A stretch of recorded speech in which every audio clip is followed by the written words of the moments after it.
welcome along to another Bunkai Strategies, and this one's in response to a question about the turning sequence in Unsu kata.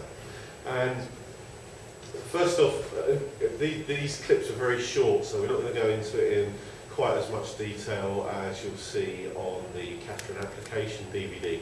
But the question was asked, so we'll give an answer. So the sequence in question is one that has the haito, maegeri, and then you turn round to do soto and gyakuzuki. And it's like, well, why would we do all of those things? Please don't think that you've got someone over here that we're doing the haito to, and then you kick there, and then you turn and block this and do retaliation. Because that's not the kind of application that we want to look at. We need for the whole sequence to be something that works for us with a single attacker who's not a martial artist, who's at a reasonable sort of distance where they might actually attack from, and who's coming in with the kind of attack that they might actually attack with. So we're not going to see any weird maegeri-sotouke gyakuzuki combination coming at us. It's going to be the big right hook, the grab, the lapels, the headbutt, the knee, that kind of thing. So, initial part of the technique is the haito. And the initial kind of attack doesn't actually matter too much because we need to be able to deal with that with a bit of common sense. If we're here and the big hook does come, then we're into here and we get the haito striking straight away. By haito, we don't mean just this part of your hand, we mean anything along here. So at that range, we've just stuck that in, we've unbalanced the attacker, and we've stuck the whole arm in, and it's going to catch something along this delicate area here. If I can, I'm going to connect with the line of the jaw, or I'm going to connect with the back of the head. But in the end, it's going to be whatever it is. So bang. Then the front kick comes in, and the front kick is comprised of three parts. We have the knee, we have the foot, and then we have the pull back of the foot, which is this reach. By this stage, the man should be down, and there shouldn't be anything else necessary. However,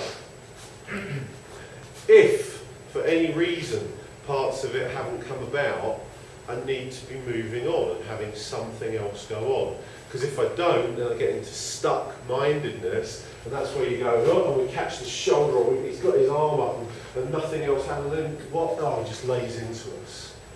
So, let's take it that we don't quite succeed with our first couple of shots.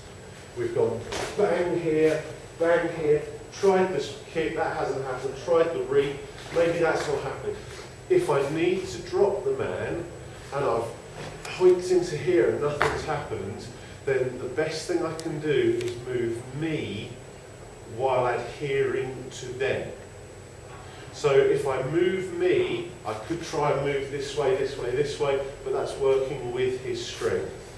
But if I'm here, and we just move like this, then that looks like our soto, and we've taken him down. Bang, bang, bang, bang, and the soto looking thing is turning the body, making connection just here, and then as we twist, we shoot this through and get this position.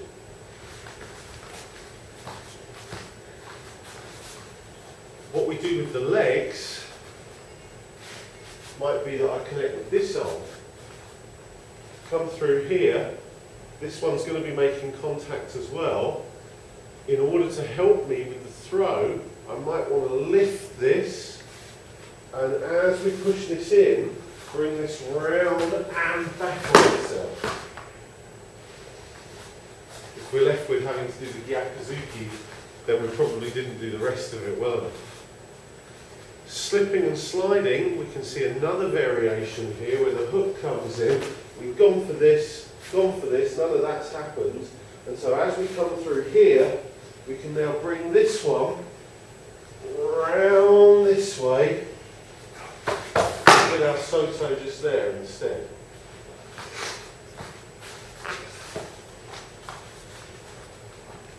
So another variation is that after we've received this, come in with this, we've tried this, whatever's gone on, if I manage to slide under here and turn, then this thing looks a lot like the soto, and then I might need a yakuzuki depending on what else goes on.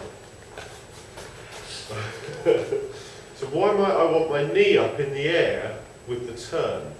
Well, we look at the knee as being a two-part action. You've got the up part, but you've also got the down part of the movement.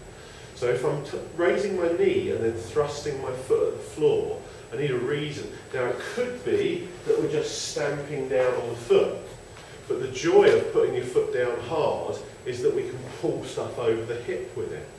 So if we've come around here like this, and I need to pull this here, we've got to say, what's to stop him from just walking round? Well, nothing, unless, as we've reached through here, we go there, now come around. And so the foot going down can be used to strike, but it can also be used for creating what we call a bridge, or a post for the other person to fall over. Lastly, if we look at it on a micro scale, we're going to be in here like this, we're going to get the haito, we're going to get the knee, we're going to get the foot, which although it might be up nice and high for performance sake, wants to be down low for making our impact for self-defense. We're going to try for the reap, and then at that point, supposedly the knee's still up, we go for our turn. Now if this hand's going to do the soto, and I go to turn, you see that it moves away. So if I come in here and keep hold, do the turn, thrust the foot, and then pull this back on itself, then we end up with something half useful. Without looking at the turn, if we just look at what happens when you put a soto opposite a knee, that can be useful in itself. So why would that be useful? If I make an impact, and I won't go on the neck here, I'll go on the shoulder, but I use the leg on the same side, then that's not nice, but neither is it the kind of thing that just finishes the guy. If I make the impact here on the neck, then I ought to get a knockout. I'm going to do it on the shoulder. The point is what happens when we go one side and the other. And so if that's on the neck, you know there's going to be some pretty serious consequences to the action. The other thing that I left out was the hikite hand holding the man while you do it. For obvious reasons, I hope, we allow our training partner to roll away if we're going to make any kind of impact at all. If I'm not going to make an impact, if I'm just going to indicate it, then I can leave it in place. So we'd be here, and we'd be making hit here, we'd be making hit here. Now whether you catch up into the body or into the thigh is good, whatever it is, but whatever it is, it's done with this pulling all at the same time. And then of course this foot is shooting back to finish the move.